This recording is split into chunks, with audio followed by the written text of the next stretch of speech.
నమస్కారం టీవీ7 న్యూస్ కి స్వాగతం. హెడ్లైన్ చూద్దాం. చంద్రబాబు సంచలన వ్యాఖ్యలు. 500, 200 నోట్లు రద్దు చేసి డిజిటల్ కరెన్సీ తీసుకురావాలని అభిప్రాయం వ్యక్తం చేసిన ముఖ్యమంత్రి.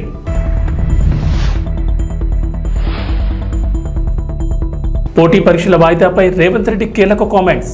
కోచింగ్ సెంటర్ల మాఫియా కావాలనే కృత్రిమ ఉద్యమాన్ని నిర్వహిస్తోందన్న సీఎం.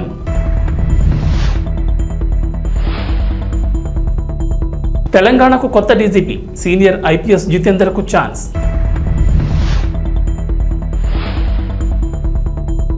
ఏపీ తెలంగాణకు వర్ష సూచన. పలు జిల్లాల్లో భారీ వర్షాలు. కొందరు గత 5 ఏళ్లలో కొట్టేసిన సొమ్ముతో వ్యవస్థను కొనుగోలు చేయాలని చూస్తున్నారని ఘాటు వ్యాఖ్యలు చేశారు. ఇలాంటి వారి అవినీతిని అరికట్టాలంటే 500, 200 నోట్లు రద్దు చేసి డిజిటల్ కరెన్సీ తీసుకురావాలని అభిప్రాయాన్ని వ్యక్తం చేశారు. 500, 200 నోట్లు కూడా రద్దు చేయాలని, డిజిటల్ కరెన్సీని ప్రోత్సహించాలని బ్యాంకర్లతో చెప్పామన్నారు. కొందరు రాజకీయ ముసుగులో లూటీ చేసి ఇప్పుడు ఇష్టానుసారంగా మాట్లాడుతున్నారన్నారు ముఖ్యమంత్రి చంద్రబాబు. రాజకీయ ముసుగులో బెదిరిస్తే భయపడే ప్రసక్తే లేదన్నారు. నేరస్తులు, అవినీతి పరులు తప్పించుకోలేరన్నారు. గత ప్రభుత్వ పాలనలో అన్ని వ్యవస్థలను ధ్వంసం చేశారని, ఉచిత ఇసుక ఇస్తామని చెప్పి అమలు చేస్తున్నామన్నారు. ఈ విషయాన్ని కూడా కొందరు రాజకీయాలు చేయడం దారుణమన్నారు. అంతేకాదు అవినీతి అక్రమాలపై చట్ట ప్రకారం వ్యవహరిస్తామన్న ముఖ్యమంత్రి రాష్ట్రంలో ఓ భూతాన్ని రాజకీయంగా భూస్థాపితం చేశామని చేసిన వ్యాఖ్యలు ఆసక్తికరంగా మారాయి. 5 ఏళ్లు సంపాదించిన డబ్బులుంది, ఏ వ్యవస్థనైనా కొనే శక్తి ఉంది, ఆ వ్యవస్థను కొనే పరిస్థితికి వస్తారు. అందుకే మార్నింగ్ కూడా బ్యాంకర్స్ అని చెప్పాను, 200, 500 రూపాయలు రద్దు చేయండి, క్యాష్లెస్ విలేజెస్ ఉండేట్టుగా ఎక్కడ చూసినా డిజిటల్ కరెన్సీ ప్రమోట్ చేయండి మీరు అని చెప్పాం. అవన్నీ ఏంటి మనం చెప్పేట్టు లాంగ్ టర్మ్లో ఒక వాల్యూ బేస్డ్ ఇవన్నీ. కానీ ఇప్పుడు ఎట్లా ఫేస్ చేయాలి? ఆంధ్రప్రదేశ్లో టీచర్ల అటెండెన్స్కి సంబంధించి సోషల్ మీడియాలో ఓ ప్రచారం జరుగుతోంది. రాష్ట్రంలో టీచర్లు ఫేషియల్ రికగ్నైజ్డ్ అటెండెన్స్ విధానంలో హాజరు నమోదు చేయాలంటూ ఊహాగానాలు మొదలయ్యాయి. సోషల్ మీడియా వేదికగా కొందరు ఓ పోస్టును వైరల్ చేస్తున్నారు. ఏపీలో టీచర్లకు కూటమి ప్రభుత్వం షోకాజ్ నోటీసులు ఇస్తున్నారని ఆరోపించారు. ఫేషియల్ రికగ్నైజ్డ్ అటెండెన్స్ విధానంలో హాజరు నమోదు చేయని టీచర్లపై చర్యలు తీసుకునేందుకు సమాయత్తం అవుతున్నట్లు ప్రచారం చేస్తున్నారు. ఫేషియల్ రికగ్నైజ్డ్ అటెండెన్స్ కఠినంగా అమలు చేయాలని పాఠశాల విద్యాశాఖ అధికారులు ఆదేశాలు ఇచ్చారని కూటమి ప్రభుత్వంపై ఉపాధ్యాయులు మండిపడుతున్నట్లు ప్రచారం చేస్తున్నారు. ఈ సోషల్ మీడియా ప్రచారంపై ఏపీ ఫ్యాక్ట్ చెక్ టీం స్పందించింది. టీచర్ల అటెండెన్స్ సంబంధించి ఎటువంటి ఉత్తర్వులు ఇవ్వలేదు, ఇది అవాస్తవమని ఎక్స్ వేదికగా క్లారిటీ ఇచ్చింది. అలాగే టీడీపీ కూడా ఇది అంశంపై స్పందించింది. ఏపీ ప్రభుత్వం నుంచి ఇలాంటి ఉత్తర్వులు ఏది ఇవ్వలేదు. గతంలో ఫేషియల్ రికగ్నైజ్డ్ అటెండెన్స్ తెచ్చి ఉపాధ్యాయులను పీక్కుతుంది వైఎస్ జగన్. తనని ఓడించిన ఉపాధ్యాయులపై తాడేపల్లి కొంపలో కూర్చుని ఫేక్ చేస్తూ ఈ రకంగా తన సైకోతనం చూపిస్తున్నాడంటూ ట్వీట్ చేశారు. ఈ తప్పుడు ప్రచారాన్ని టీచర్లు నమ్మొద్దని కోరారు. ఆంధ్రప్రదేశ్ ప్రభుత్వం మరోసారి ప్రజల ప్రశంసలు అందుకుంది. మంత్రి చొరవతో రైతు సమస్యను 3 గంటల్లోనే పరిష్కరించారు. కడప జిల్లా కాజీపేట మండలం నాగతానిపల్లికి చెందిన రైతు గంగయ్య పొలంలో విద్యుత్ తీగలు నేలను తాకాయి. ఈ కరెంటు తీగలు పొలం పనులు చేసేటప్పుడు ప్రమాదకరంగా మారాయి. దీంతో తప్పనిసరి పరిస్థితుల్లో కుటుంబ సభ్యుల ద్వారా తీగలను కర్రలతో పైకెత్తేవారు. తర్వాత తీగల్ని అలా వదిలేవారు. ఈ సమస్యను 3 ఏళ్లుగా ప్రజాప్రతినిధులు, ఏఎస్పీ, డీసీఎల్ అధికారుల దృష్టికి తీసుకెళ్లినా పట్టించుకోలేదని రైతు ఆరోపించారు. తాజాగా వర్షాలు పడడంతో రైతు గంగయ్య పొలంలో దుక్కు చేయడానికి మంగళవారం ఉదయం వెళ్లారు. మళ్లీ తీగలను కుటుంబ సభ్యులు పైకెత్తి దుక్కు చేశారు. ఈ క్రమంలో దారిని వెళ్తున్న కొందరు ఫోటోలు తీసి సోషల్ మీడియాలో పోస్ట్ చేయడంతో వైరల్ అయింది. ఈ విషయం విద్యుత్ శాఖ మంత్రి గొట్టిపాటి రవికుమార్ దృష్టికి తీసుకెళ్లారు. వెంటనే స్పందించిన మంత్రి ఆ జిల్లా ఏఎస్పీ, డీసీఎల్ ఎస్సీ రమణతో ఫోన్లో మాట్లాడారు. ఈ సమస్యను వెంటనే పరిష్కరించాలని ఆదేశించారు. వెంటనే అధికారుల సిబ్బంది ద్వారా విద్యుత్ స్తంభాన్ని పొలానికి పంపించారు. స్తంభాన్ని ఏర్పాటు చేసి 3 గంటల వ్యవధిలోనే తీగలను సరిచేయించారు. మంత్రి గొట్టిపాటి రవికుమార్ చూపించిన చొరవను చూసి రైతన్న ఆనందం వ్యక్తం చేశారు. తెలంగాణలో టీచర్ పోస్టులను భర్తీ చేసేందుకు ప్రభుత్వం చేపట్టిన డిఎస్సీని వాయిదా వేయాలంటూ పలువురు విద్యార్థులు ఆందోళన చేస్తున్న సంగతి తెలిసిందే. పోస్టుల సంఖ్య పెంచడంతో పాటు 3 నెలల పాటు డిఎస్సీని వాయిదా వేయాలని డిమాండ్ చేస్తున్నారు. ఈ మేరకు ఉస్మానియా విద్యార్థి సంఘాల ఆధ్వర్యంలో నిరుద్యోగులు ధర్నాలు చేస్తుండగా ప్రస్తుతం ఈ వ్యవహారం పొలిటికల్ టర్న్ తీసుకుంది. డిఎస్సీ వాయిదా వేసి తీరాల్సిందేనని బీఆర్ఎస్ వర్కింగ్ ప్రెసిడెంట్ కేటీఆర్ కూడా డిమాండ్ చేశారు. ఈ నేపథ్యంలో పోటీ పరీక్షల వాయిదాపై సీఎం రేవంత్ రెడ్డి కీలక కామెంట్స్ చేశారు. మంగళవారం మహబూబ్నగర్ సభలో మాట్లాడిన రేవంత్ పోటీ పరీక్షల వాయిదా డిమాండ్ వెనక కుట్రకోణం దాగి ఉందన్నారు. పోటీ పరీక్షలు వాయిదా వేయించాలని, కోచింగ్ సెంటర్ల మాఫియా కావాలని కృత్రిమ ఉద్యమాన్ని నిర్వహిస్తుందన్నారు. 2-3 నెలల పాటు పోటీ పరీక్షలను వాయిదా వేయిస్తే 100 కోట్లకు పైగా ఫీజుల రూపంలో సంపాదించనే ఆలోచనతో పలు కోచింగ్ సెంటర్ల నిర్వాహకులు ఉన్నారన్నారు. అందుకే విద్యార్థులను ఉసుకొల్పి వారితో కృత్రిమ ఆందోళన చేయిస్తున్నారని విమర్శించారు. అడ్డుపడకుండా చేతనైతే సహకరించు, చేత కాకపోతే ఆ ఫామ్ హౌస్లో పడుకొని ఏడువు తప్ప ఇంకా కాళ్ళ కట్టెబెట్టాలని తండ్రి, కొడుకులు, మామ, అల్లుళ్ళు చూస్తున్నారు. పాతకాలం లాగా లేరు మా కార్యకర్తలు. ఎవడైనా ఈ ప్రభుత్వానికి కాళ్ళ కట్టెబెట్టాలని చూస్తే ఈపులు విమానమూతం అవుతాయని చెప్పి నేను ఈ సందర్భంగా చెప్పదలుచుకున్నా. తన దాకా వస్తే గాని తెలియదు అన్నట్టుగా ఇవాళ కేసీఆర్ దాకా వస్తే గాని కేసీఆర్కు తెలుస్తలేదు. ఇవాళ ఢిల్లీకి పోయి 4 రోజుల నుంచి హరీష్ రావు కేటీఆర్ మోడీ చుట్టూతా పిల్లి తిరిగినట్టు తిరుగుతున్నారు. ఏదో ఒకటి చెయ్యి మమ్మల్ని ఎట్లన్నా కాపాడు అని. కాంగ్రెస్ పార్టీ కార్యకర్తల్ని సతాయించినోడు ఎవడైనా లెక్క చెప్పాల్సిందే. ఇవాళ వంతు కేసీఆర్కు వచ్చింది అని చెప్పి నేను సందర్భంగా తెలియజేస్తున్నా. అందుకే మిత్రులారా, ఇవాళ ఈ వేదిక మీద నుంచి తెలంగాణ రాష్ట్రంలో ఉన్న నిరుద్యోగ యువకులకు నేను ఒక మాట చెప్పదలుచుకున్నా. 10 ఏళ్ళు ఆనాడు తెలంగాణ ఉద్యమంలో తెలంగాణ రాష్ట్రం కోసం కొట్లాడి 10 ఏళ్ళు తెలంగాణ రాష్ట్రం వచ్చినాక మీ ఉద్యోగాల కోసం ఉపాధి కోసం కొట్లాడిను. ఆ 20 ఏళ్లలో ఏ నియామకాలు జరగలేదు. కానీ కాంగ్రెస్ అధికారంలోకి వచ్చిన వెంటనే 90 రోజుల్లో 30,000 ఉద్యోగ ఖాళీలు భర్తీ చేసి నిరుద్యోగ యువకులకు ఉద్యోగాలు ఇచ్చింది కాంగ్రెస్ పార్టీ కాదా? మాకు తెలుసు ఆ బాధ ఏందో. ఉద్యోగాల కోసం పిల్లలు ఎట్లా కష్టపడుతున్నారో తెలుసు కాబట్టి 90 రోజుల్లో 30,000 ఉద్యోగాలు ఇచ్చినాం. ఇదే కాకుండా ప్రభుత్వ ఉద్యోగస్తులకు ఎప్పుడు జీతం వస్తుందో తెలియని పరిస్థితి నుంచి ప్రతి నెల 1వ తారీఖు నాడు ఇవాళ ప్రభుత్వ ఉద్యోగస్తులకు జీతభత్యాలు ఇచ్చే పరిస్థితి కాంగ్రెస్ పార్టీ తీసుకొచ్చింది. ఇదే కాదు, డిఎస్సి నోటిఫికేషన్ గ్రామాలలో తండాలలో గూడాలలో పేదోళ్ళ పిల్లలు చదువుకోవాలి, టీచర్ల నియామకాలు చేపట్టాలి అని డిఎస్సి నోటిఫికేషన్ ఇచ్చి 11,500 ఉద్యోగ ఖాళీలు భర్తీ చేయడానికి ఇవాళ పరీక్షలు పెడితే ప్రతి తలమాసినోడు వచ్చి డిఎస్సి పరీక్షను పోస్ట్ పోన్ చేయమంటారు. నేను అడగదలుచుకున్న ఈ వేదిక మీద నుంచి 10 ఏళ్ళ డిఎస్సి నోటిఫికేషన్ ఇయ్యనందుకే కదా పిల్లలు కొట్లాడింది పరీక్షలు పెట్టమన్నది.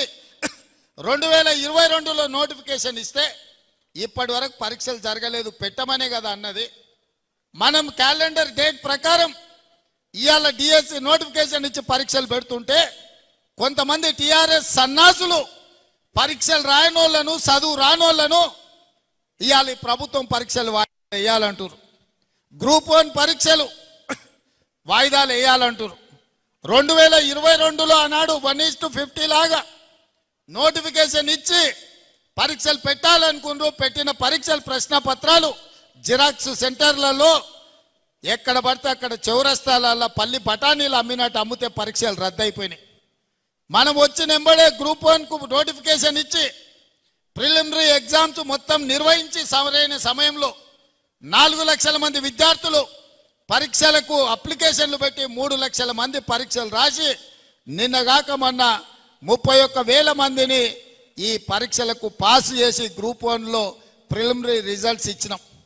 ఇప్పుడు మెయిన్ ఎగ్జామ్స్ మనం పెట్టాలంటే 1:50 కాదు 1:100 విలువ అంటారు. అంటే ఒక ఉద్యోగం ఉంటే 50 మందిని ప్రాథమిక పరీక్షలలో పాస్ చేసి మెయిన్ ఎగ్జామ్స్కు పిలుస్తామని చెప్పినాం. సగం దూరం వచ్చినాక ఇప్పుడు 50 కాదు 100 మందిని పిలువ అంటున్నాం. ఏందయ్యా ఈ దొంగన కొడుకుల ఆలోచన అంటే 1:100 పిలువంగానే కోర్టు స్టే ఇస్తుంది, పరీక్షలు రద్దు చేస్తుంది. నువ్వు నోటిఫికేషన్లో 1:50 ఇచ్చి పరీక్షలు అయిపోయినాక 1:100 ఎట్లా పిలుస్తావు? ఒక ఉద్యోగానికి 50 బదులు ఒక ఉద్యోగానికి 100 మందిని ఎట్లా పిలుస్తావు? అది తప్పు అని కోర్టు పరీక్షల్ని రద్దు చేస్తుంది. మళ్ళీ మొదటి నుంచి మొదలు పెడితే మళ్ళీ ఏడాది పోతుంది. 2011లో నోటిఫికేషన్ గ్రూప్ 1 ఇస్తే ఇప్పటి వరకు 13 ఏళ్ళలో ఇంతవరకు పరీక్షలు జరగలే, నియామకాలు చేయలే. వయసులో ఉన్న పిల్లగాడు మధ్య వయసుకు వచ్చాడు, పెళ్ళైనోనికి పిల్లలు అయిన వాళ్ళ పిల్లలు బడికి పోతున్నారు, పరీక్షలు మాత్రం పూర్తి కాలే. నేను ఏదైనా చేసి డిసెంబర్ లోపల పరీక్షలు చేసి దాదాపుగా 1000 మంది గ్రూప్ 1 ఆఫీసర్లను తెలంగాణ రాష్ట్ర నిర్మాణంలో ఫలితాలు ఇచ్చి వాళ్ళను అధికారులను చేయాలని నేను చూస్తుంటే ఈ దొంగలంతా గూడు పుటాని చేసి ఆ పరీక్షలు పోస్ట్ పోన్ చేయమంటారు. ఇట్లనే గ్రూప్ 2 కూడా, అట్లనే గ్రూప్ 3 కూడా దానికి ఒక 5 లక్షల మంది, దీనికి ఒక 5 లక్షల మంది పరీక్షలకు ఈరోజు హాజరుగానికి అప్లికేషన్లు పెట్టుకోరు. తెలంగాణలో ఎన్నికల హడావుడి ముగియడంతో పాలనపై సీఎం రేవంత్ రెడ్డి దృష్టి పెట్టారు. ఇందులో భాగంగా పలువురు ఐఏఎస్ ఐపీఎస్ అధికారుల బదిలీలను చేపట్టారు. ఇప్పటికే పలు శాఖలకు కొత్త చీఫ్ సెక్రటరీని నియమించారు. తాజాగా రాష్ట్రానికి కొత్త డీజీపీని నియమించేందుకు రెడీ అయినట్లు తెలిసింది. అసెంబ్లీ ఎన్నికల రిజల్ట్స్ వరకు తెలంగాణ డీజీపీగా అంజన్ కుమార్ ఉండగా క్రమశిక్షణ చర్యల్లో భాగంగా ఆయన స్థానంలో రవి గుప్తాను కేంద్ర ఎన్నికల సంఘం డీజీపీగా నియమించింది. ప్రస్తుతం రవి గుప్తానే రాష్ట్ర డీజీపీగా కొనసాగుతుండగా ఆయన స్థానంలో సీనియర్ ఐపీఎస్ అధికారి జితేందర్ను డీజీపీగా నియమించారని సీఎం రేవంత్ రెడ్డి భావిస్తున్నారట. ఇప్పటికే సీఎం రేవంత్ నిర్ణయం తీసుకోగా నేడు అధికారికంగా ఉత్తర్వులు వెలువడే ఛాన్స్ ఉంది. డీజీపీతో పాటు పలువురు సీనియర్ ఐపీఎస్లు కూడా నేడు స్థానచలనం ఉంటుందని వార్తలు వినిపిస్తున్నాయి. ఇక జితేందర్ ఐపీఎస్ విషయానికి వస్తే ఆయన స్వస్థలం పంజాబ్లోని జలంధర్. సామాన్య రైతు కుటుంబంలో జన్మించిన జితేందర్ 1992 ఐపీఎస్ బ్యాచ్ అధికారి. శిక్షణ తర్వాత ఏపీ క్యాడర్కి ఎంపికైన జితేందర్ మొదటి పోస్టింగ్లో నిర్మల్ ఏఎస్పీగా పనిచేశారు. ఆ తర్వాత బెల్లంపల్లి అదనపు ఎస్పీగా విధులు నిర్వర్తించారు. అనంతరం నక్సల్స్ ప్రభావం ఎక్కువగా ఉన్న మహబూబ్ నగర్తో పాటు గుంటూరు జిల్లాల ఎస్పీగా సమర్థవంతంగా విధులు నిర్వర్తించారు. అనంతరం డిప్యూటేషన్పై ఢిల్లీ సిబిఐలో 2004-2006 వరకు గ్రేహాన్స్లో విధులు నిర్వహించారు. ఆ తర్వాత డీఐజీగా ప్రమోషన్ పొంది విశాఖపట్నం రేంజ్ డీఐజీగా బాధ్యతలు చేపట్టారు.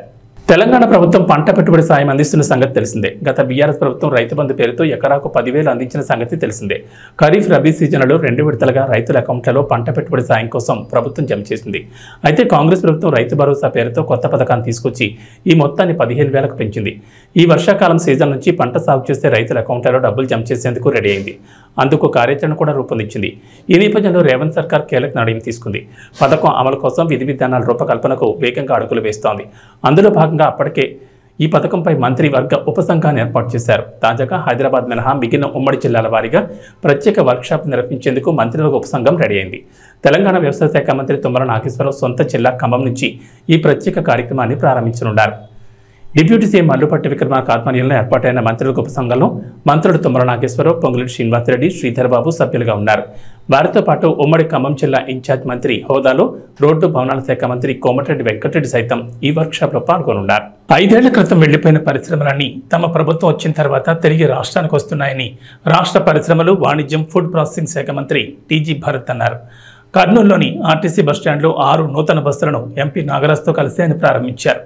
అనంతరం మంత్రి టీజీ భరత్ మాట్లాడుతూ చంద్రబాబు నాయుడు అంటేనే అందరికీ ఒక నమ్మకం అన్నారు. 5 ఏళ్ల క్రితం గన్నవరం నుంచి వెళ్లిపోయిన అశోక్ లేలాండ్ యూనిట్ మళ్లీ తమ యూనిట్ను ప్రారంభించేందుకు ముందుకొచ్చిందన్నారు.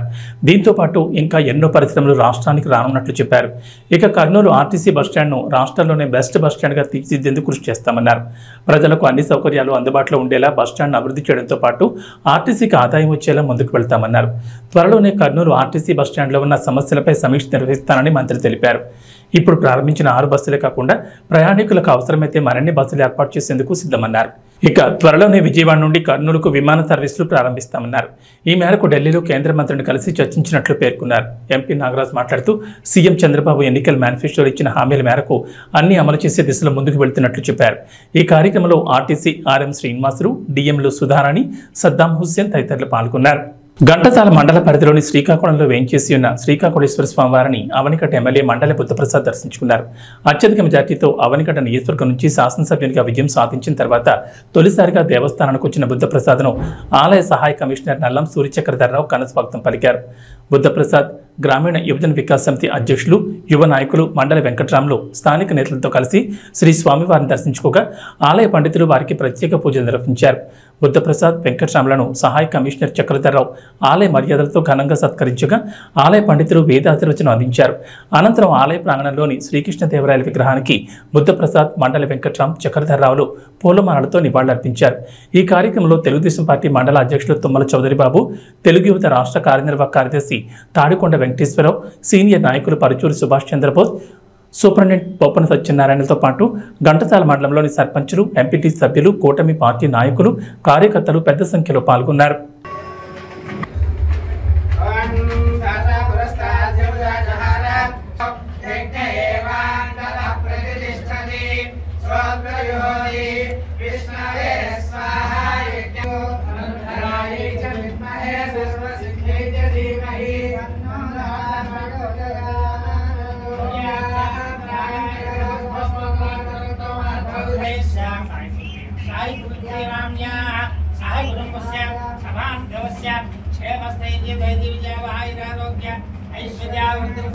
ఒకసారి చెప్పండి.